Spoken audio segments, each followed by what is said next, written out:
नमस्कार मित्रांनो, आपल्या सर्वांचं शेतकरी अपडेट या चॅनलवरती स्वागत आहे। आजच्या या विशिष्ट व्हिडिओमध्ये आपण महाराष्ट्रातील बऱ्याचशा जिल्ह्यामधील मध्यरात्री 19 जून 2026 रोजीचा हवामानाचा अंदाज आपण या व्हिडिओच्या माध्यमातून जाणून घेणार आहोत। तत्पूर्वी तुम्ही चॅनलवरती नवीन आला असाल तर चॅनलला सबस्क्राइब करा, बेल नोटिफिकेशनला ऑनवर सेट करा, जेणेकरून अशाच नवनवीन हवामान अपडेट आपल्यापर्यंत दररोजरित्या पोहोचत राहील।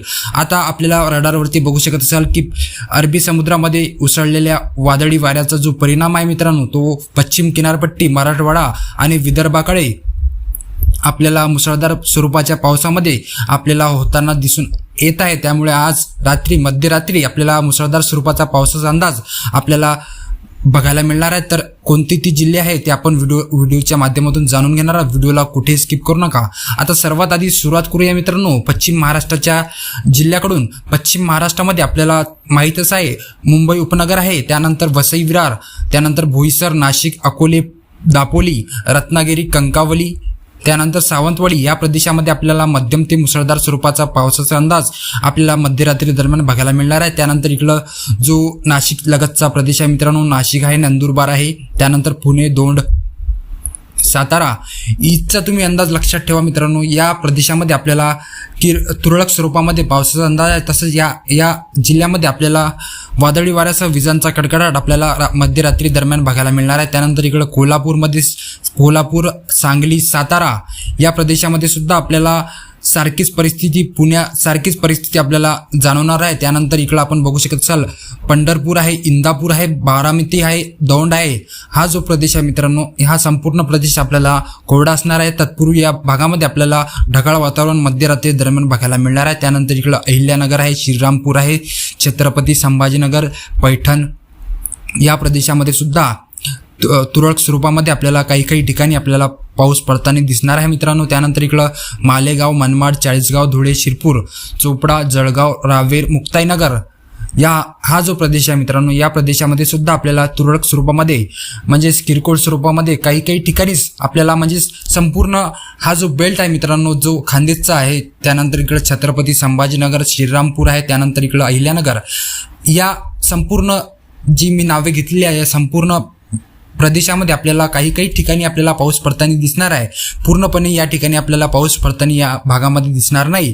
त्यानंतर इकडे आपण बघू शकत असाल, त्यानंतर इकडं सोलापूरमध्ये आपण एंट्री करता सोलापूर आहे, त्यानंतर इकडं अक्कलकोट आहे, त्यानंतर मोहोळ आहे, तुळजापूर, धाराशिव, लोहारा, नलदुर्ग या बार्शी या प्रदेशामध्ये आपल्याला मध्यम ते मुसळधार स्वरूपाचा पावसाचा अंदाज आपल्याला रडारवरती आपल्याला बघायला मिळत आहे। त्यानंतर इकडं आपल्याला बघू शकत असाल लातूर आहे, औसा आहे, निलंगा, बसव कल्याण, बिदर, नांदेड, उदगीर, मुखेड, कंधार, देगलूर, नायगाव या प्रदेशामध्ये सुद्धा आपल्याला मध्यम ते मुसळधार स्वरूपाचा पावसाचा अंदाज आपल्याला मध्यरात्री दरम्यान बघायला मिळणार आहे। त्यानंतर इकडं अंबेजोगाई आहे, परळी वैजनाथ आहे, माजलगाव आहे, वडवानी, कैज, बीड आहे, त्यानंतर रामपुरी, अंबड, परतूर, मंठा, जालना, शेलू, पाथरी, परभणी, जिंतूर, गंगाखेड या प्रदेशामध्ये सुद्धा आपल्याला मध्यम ते मुसळधार स्वरूपाचा पावसाचा अंदाज मध्यरात्री दरम्यान आपल्याला बघायला मिळणार आहे। त्यानंतर इकडं हा जो प्रदेश आपण घेतलेला आहे, त्यानंतर इकडं आपण वळूया या प्रदेशामध्ये आपण विदर्भामध्ये एंट्री करताच इकडं आपण बघू शकत असाल उमरखेड आहे, पुसद आहे, हिमायतनगर, त्यानंतर आर्णी, डिग्रस, दारवा, नेर, यवतमाळ, घाटंजी, पांढरकवडा या संपूर्ण प्रदेशामध्ये आपल्याला मध्यम ते मुसळधार स्वरूपाचा पावसाचा अंदाज आपल्याला मध्यरात्री दरम्यान बघायला मिळणार आहे। त्यानंतर इकडं वाशिम जिल्ह्यामध्ये मंगरुळपीर, कारंजा लाड, मालेगाव, रिसोड, वाशिम, मेहकर या प्रदेशामध्ये सुद्धा आपल्याला मध्यम ते मुसळधार स्वरूपाचा पावसाचा अंदाज आपल्याला बघायला मिळणार आहे। त्यानंतर इकडं अकोल्यामध्ये आपल्याला किरकोळ स्वरूपाचा पावसाचा अंदाज बघायला मिळणार आहे। अकोल्यामध्ये आपल्याला पातूरमध्ये पाऊस पडताना दिसणार आहे मित्रांनो।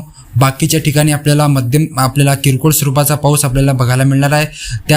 त्यामध्ये तेलारा आहे, अकोट आहे, बाळापूर, खामगाव, नांदुरा, जळगाव, जामोद या प्रदेशामध्ये आपल्याला तुरळक स्वरूपाचा पावसाचा अंदाज आपल्याला मध्यरात्री दरम्यान बघायला मिळणार आहे। त्यानंतर इकडं दर्यापूर आहे, अचलपूर आहे, चिखलदरा, त्यानंतर परतवाडा, मोर्शी या प्रदेशामध्ये सुद्धा आपल्याला तुरळक स्वरूपामध्ये म्हणजेच किरकोळ स्वरूपामध्ये पावसाचा अंदाज आहे मित्रांनो। त्यानंतर इकडं अमरावती जिल्ह्यामध्ये आपण अमरावती आहे, चांदूर आहे, त्यानंतर नांदगाव खंडेश्वर आहे, त्यानंतर इकडं मोजरी, आर्वी, आष्टी, वरुड या प्रदेशामध्ये सुद्धा आपल्याला काही ठिकाणी आपल्याला मध्यम स्वरूपाचा पाऊस पडताना दिसणार आहे मित्रांनो मध्यरात्री. त्यानंतर इकडं पांडुर्णा आहे, नरखेड आहे, काटोल आहे, त्यानंतर इकडं सावनेर आहे, धवलपूर आहे, नागपूर, रामटेक या प्रदेशामध्ये सुद्धा आपल्याला काही ठिकाणी आपल्याला मध्यम स्वरूपाचा पावसाचा अंदाज आपल्याला बघायला मिळणार आहे मित्रांनो. त्यानंतर इकडं आपण बघू शकत असाल तुमसर आहे, भंडारा आहे, अर्जुनी, मोरगाव, साकोली, गोंदिया, वाराशिवनी या प्रदेशामध्ये सुद्धा आपल्याला काही ठिकाणी तुरळक स्वरूपाचा, किरकोळ स्वरूपाचा ते मध्यम स्वरूपाचा पावसाचा अंदाज आपल्याला बघायला मिळणार आहे.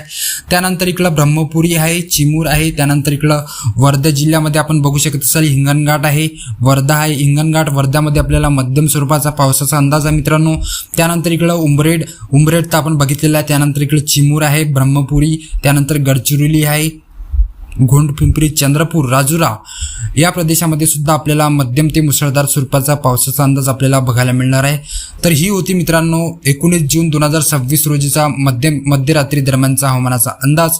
तुम्हाला जर हा व्हिडिओ आवडला असेल तर व्हिडिओला लाईक करा, चॅनलला सबस्क्राईब करा. धन्यवाद.